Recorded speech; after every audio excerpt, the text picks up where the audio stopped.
Chris, just going back for a second before we focus on the playoffs, just focusing on the regular season, what do you feel like this team's identity has become? Just a tough group that is very versatile. Can play inside and out, but a tough team, tough mentally. But yeah, I think that's pretty much our identity, at least from my opinion. I'm sure there's many other opinions from different guys in the locker room, but I think the common thing is that we're a tough team as a group.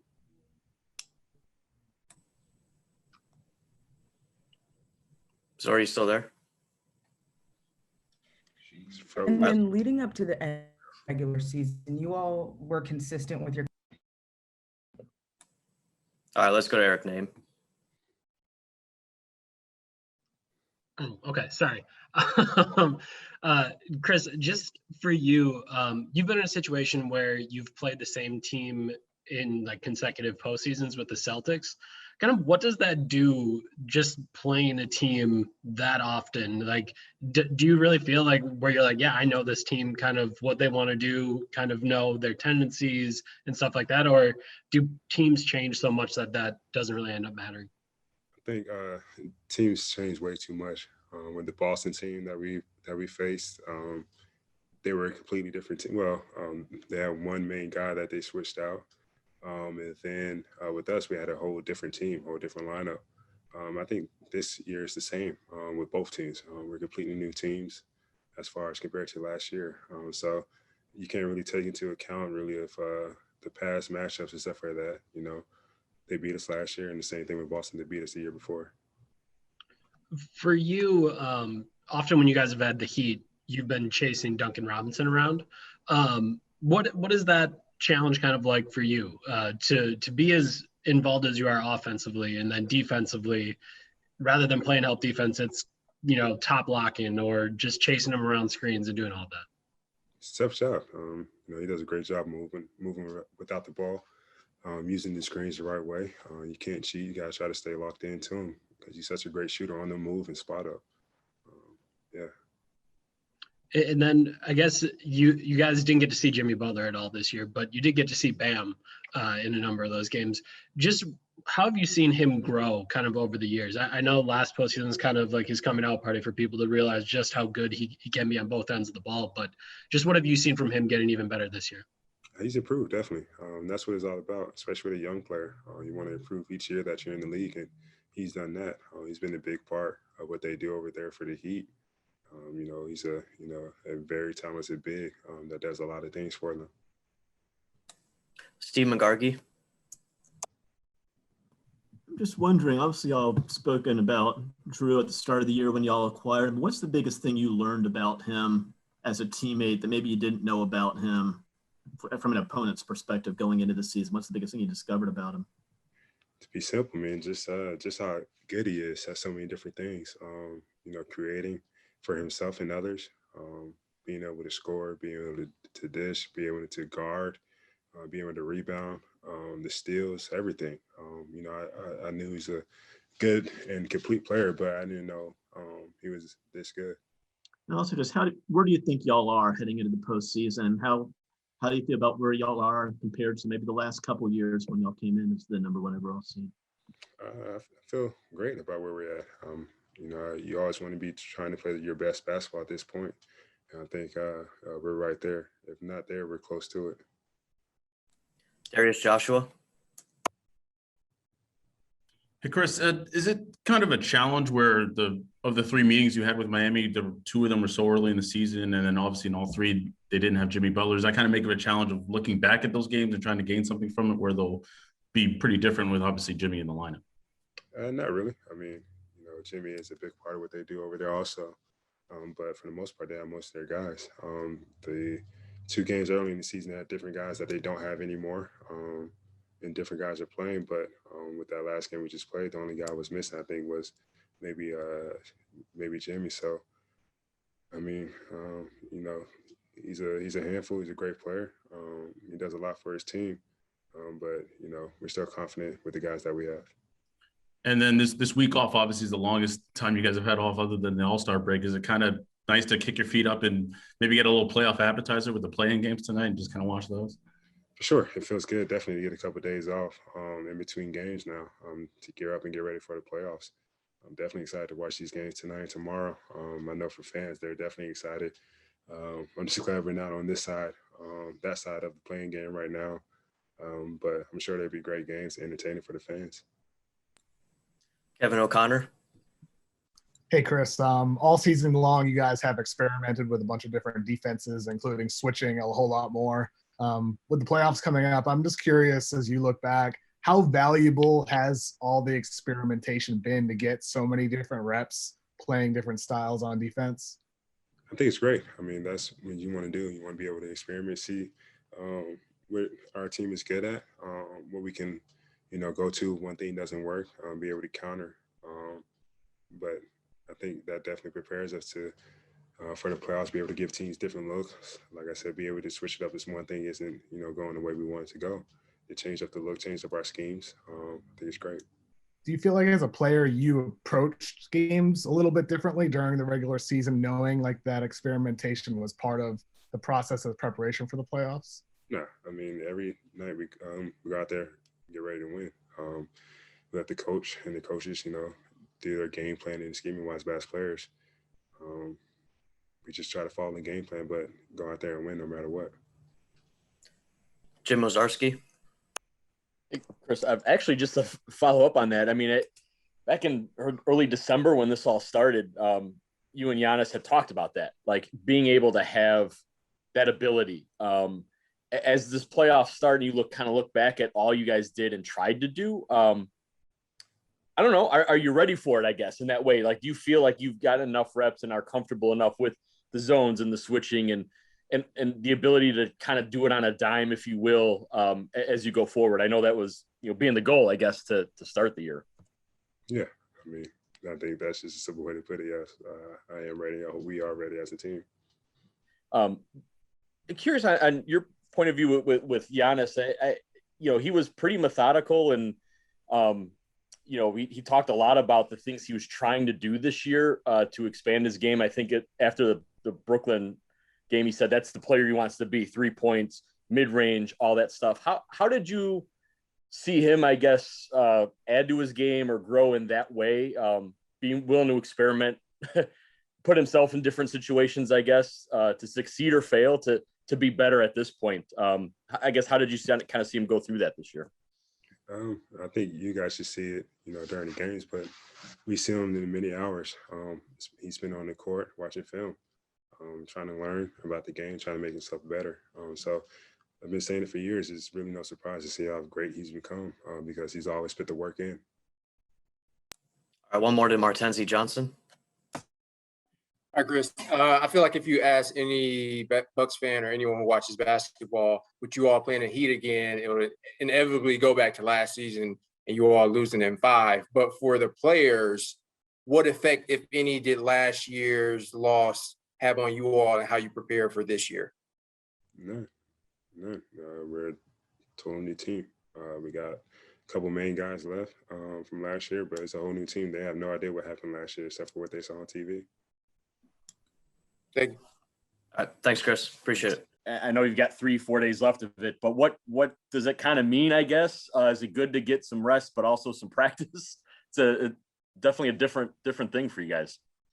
Yeah, I think it's great. I think it's great from a standpoint of the teams that are in the playoffs, teams 1 through 6, because of the season and the hecticness of the season and the travel and the back-to-backs, to get some time to actually be able to rest your body a little bit and, shear up some nicks and bruises, if you will. And then from a standpoint of practice, it's great to be able to get out there with the guys, compete. I mean, I don't know if any team's really been able to do that, since training camp. So to have a chance to do that and to shear up some things, not just, like I said, nicks and bruises, but on the court, execution, things of that nature with just us is big. And then from a basketball standpoint, I think it'll be great for, fans and everyone around the league to tune in tonight and tomorrow and to watch the play-ins. You guys, I don't know if you're aware of this, averaged 120 points per game this season. That hasn't been done since the mid-'80s with Denver. That's a lot of points on a night in, night out basis. especially with a new offense to a degree, new people. What does that say, I guess, about how you guys were able to make things work and the new players kind of coming in and being a part of that too? I think it just shows the capabilities that we have on a nightly basis and the firepower we have, the talent that we have. We got a lot of guys on our team that are able to, put the ball in the basket. And for us, I think it's about that defense. It's about making sure the ball doesn't stick, which I think we've shown we are capable of doing, as you said, averaging 120 points throughout the course of this season. But also making sure that we hone in on the defensive end, because when we guard, that's when, I think we're at our best. You've seen Giannis obviously win a couple MVPs, and yet he went out of his way, I think, to work on so many specific small elements of his game to be better overall, whether it be how he shoots the three, his ball handling, mid-range. I mean, you see what he does. Does anything surprise you in that way anymore, or even as a basketball player, just knowing how hard it is to like practice and work on things, put it in a game, try to have it translate? I don't know. How did you see him kind of try to push himself in that way? And frankly, it's worked to a degree. Yeah, I mean, his growth year in and year out since I've been here, and then I think since he's been in the league, but being able to see it firsthand in the last 3 years, I think has been incredible. He's, like you said, back-to-back MVPs. He showed that he can be dominant individually and help our team become the best team in the league, the 2 previous years. And then this year, I think there was a focus on trying to improve on other areas of his games that I would say people have tried to exploit. I don't think they've successfully done it, but people have tried to exploit over, as, the playoffs continue and things get going. And I think he's done a tremendous job. And, I think that's what people kind of undervalue about Giannis, in my opinion, at least from the outside. I think people don't give him enough credit for what he's done to this date in his career as a 26-year-old player in the NBA. That next step for him is the cerebral, knowing exactly what teams are trying to do, trying to think 1, 2, 3 passes ahead, anticipating and just knowing how teams are going to guard him. And I think that's the step that he took this year and showed that he's capable of taking and can continue to take as his career, unfolds. Eric, name? Hey, Pat. I guess in kind of that same vein, Giannis is working on different stuff, to kind of beat the wall. But you guys structurally did things differently offensively to try to make it more difficult to put that wall up. That's always going to be a thing in the playoffs, is walling off Giannis from the paint, trying to make it more difficult. Obviously, I talked to you about the dunker spot at the start of the season. Just what do you think you guys kind of evolved into offensively this year? Just from kind of the way that you do things, what you figured out in the dunker, just kind of how you're different offensively this year. I think we've gotten better with spacing. I think we took what we did well the last 2 years, and that was work on like opening the court up, and then, kind of adjusting when the court's open. Sometimes, ironically, it makes it easier for teams to build a wall. So what areas of the court did we have to close down a little bit, make it a little bit more difficult for a wall to be built, and put guys in positions where they can have success, guys that have, a little bit of, versatility in their game, that can play the dunker and can shoot corner threes, versus guys that are, specialists of catching and shooting. And I think that's something that we did a really good job of, is making sure the spacing that we newly have is occupied by guys that are in positions of strength. And then, just the quick decisions. I think at the end of the day for us, this year and moving forward, it's about the quick decisions. It's about, when you're open, you got to let it fly. Whether you've made 1 or 2 in a row or you've missed 1 or 2 in a row, you got to let it fly. When you see a body in front of you, you got to either swing it, DHO, screen, roll, whatever it is. But when our, half court offense is moving at a rapid pace, I think we're really difficult to guard. Against I'd say like the Heat are probably one of the better cutting teams in the league. Maybe you disagree with that assessment, but they just do it all the time. They're just moving constantly off ball. How did you see that affect you guys in the postseason last year? And just how difficult can that make them to kind of cover? Yeah, I mean, they're a great team, and they're difficult to cover because they have guys who are also versatile. You've got guys that can shoot the ball. You've got guys that can do a little bit of both. They got, bigs that can pass and create their own shot. I'm still of the belief that, last year our defense held up in that series. I think there might have been one game where they had 110 plus points, but I think a lot of the games were right around the low hundreds and sometimes even the high 90s. For us, we got a little stagnant on offense last year, and we missed some shots that we should have made. But, I think defensively, it's about that mental focus against the Heat because of how much they move, because you got guys like Duncan Robinson, who you're so worried about shooting threes. He's going to get a backdoor layup here or there, and that's what we want to make sure we're not giving up both. It comes down to, taking away something, but definitely guarding the paint. That's where our defense starts, and we want to make sure that we make everything else difficult from there on out. Are you someone who believes in exercising demons? Like there's kind of this idea that, some fans were like, oh, I don't know if we want to see the Heat again because they beat us last year. Like, do you kind of take some joy in that like, hey, like we have an opportunity to beat the team that knocked us out last year, even if all the players are different, right? Like you guys have a totally different roster. They do too. Like, do you take any joy in that you're going to get that opportunity here in the first round? Whoever's in front of us, I'm excited to play. I think, at the end of the day, we need to be concerned about us. This is a new year. I don't like living in the past.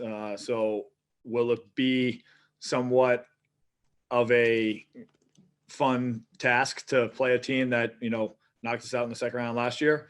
Maybe in retrospect, but I think for us now, this is a new year. This is a new time. We got new players. They get new players.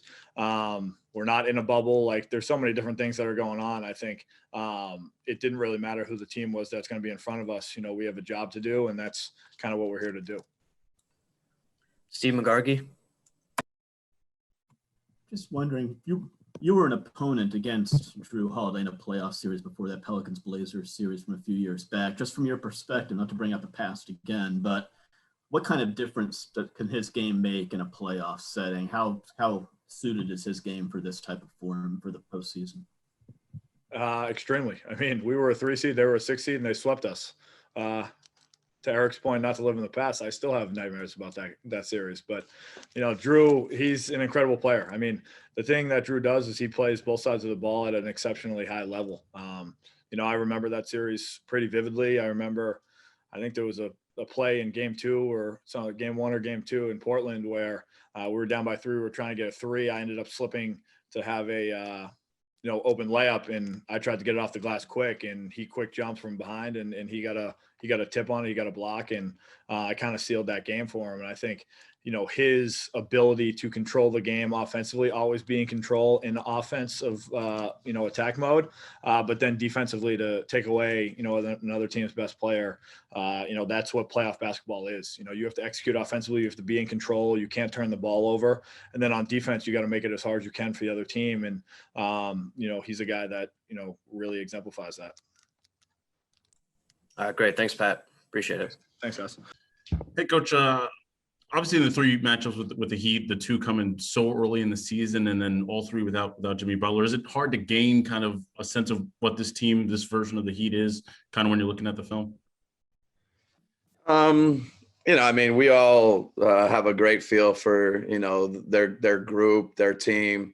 The fact that we haven't played them 3 times with Jimmy, I guess you don't have that footage, but there's a ton of respect for Jimmy Butler and, what he does, how he plays, how he impacts their offense, impacts their defense. It's always great to see yourself against an opponent. But I think the familiarity with these 2 teams is pretty high, pretty significant, including with Jimmy Butler. And obviously a part of that is playing last year. I'm sure as a coach, you don't really think about it in that sense. Obviously, it's a whole new year, but kind of just what is that like having that surround this series this time around? Yeah, no, there's, like I said, there's a high level of familiarity, a high level of respect. It's 2 very good teams. They're well coached. They play well. They play together. They do a lot of things the way good basketball teams do. So that's what the playoffs are about. And then lastly for me, is it kind of nice? Is this strange where the season was so condensed, but now you have a full week, kind of almost like a bye almost leading into the playoffs? Yeah. I say a week is too much. There's probably some honey spot that's about 4 or 5 days. And, my guess is the players, the coaches, the fans, everybody will, you get to that 6th, 7th day, you're like, okay, this was too much. But we're both in the same boat. All of us got to wait. It's exciting what the league's done with the play-in, and everybody's in the same boat. We'll play game 1 whenever they tell us. Steve McGargy. Just wondering, now that you've had a year to coach Drew, what's the biggest thing you've learned about him and his game that maybe you didn't know from an opposing coach's perspective? And obviously, I'll really highlight him when you acquired him, but anything you've kind of discovered about him in these last 70 games or so? Well, I mean, I think like there's a physicality and a strength that comes with Drew that, until you see it nightly, until you're around it all the time. And, he brings it on both ends of the court, that, it's just when you play somebody once and you're out and you move on. I think just there's a physicality, a strength that's really impressive. And then, we've talked a lot about just the poise and the confidence that he has on both ends of the court. Again, when you see those things night after night, I don't think there's any way, if you're trading or drafting or anything, you have those premonitions, you have those hopes, but you really see and feel those things on a nightly basis. How well is his game, do you think, suited for a postseason type situation where you're facing the same team a number of times in a row? Yeah, no, I think, feel like he's well suited, well built. Again, the mental, the physical, the skill set, everything he has and brings to the table. I think those are all things that translate and are important in the playoffs. Zora. Coach, I know after that last game, you were talking about the plan for this week. You hope to get a couple practices in. Today was that first one. What was the energy like in the gym? It's probably been a while since guys were able to get up and down like this and just have like a full good practice. Yeah, no, the vibe was real good. The energy was good. I think the kind of heightened just kind of awareness and desire to get better in practice and kind of talk, communicate, work. It's what you'd expect, in a playoff preparation practice. So, the guys were good today. And I know everybody's had to go through adversity this season, condensed schedule, protocols, rules, changes, all that. But how do you think all of those things may pay off in the playoffs? Because no matter what, like teams have faced adversity, right? And had challenges and had to get over things. And that's what the playoffs is all about, how you respond to those things. Yeah, no, I mean, can you meet the challenge? Can you, can you handle if and when there's adversity? There's always some of that in the playoffs. You're going to have to learn to, respond to, how do you respond to a win? How do you respond to a loss? Different things are going to happen. You got to have a mental toughness. You got to have a resolve. But to some degree, all 30 teams have been building that through this season. And, it's not what you asked for, but certainly, I think there's some ways that it does help you develop a mindset that's important. Jim Ozarski. Mike, throughout various points of this year, you've used the words growth and development with Giannis. I'm thinking like the end of game scenario in Phoenix and maybe some of the shooting stuff. How, if a 2-time MVP can be underrated, from a coaching perspective, how underrated is, or that ability to do the things he's working on, like pregame with Josh, and then like unveil a shot or a move a week or two later in a game. And then to actually see that kind of improvement in when you have no practice time issue, all that kind of thing. I mean, I'm guessing that's not that easy for players. Yeah, but I mean, I think it goes back to the summertime. It just goes back to the way Giannis is built. And, I think he's in that, it's still a great kind of part of his career where, and I think the great ones are always getting better and adding and growing and improving. And Giannis is certainly, I think he takes that, he embraces, growing and developing. It's it's part of his mindset. And to be as great and as good as he is and not to be satisfied. I mean, you guys see it. It's for us as an organization, me as a coach, as teammates, it's exciting. It's how we want to, kind of prepare and approach each day. And, he leads the way.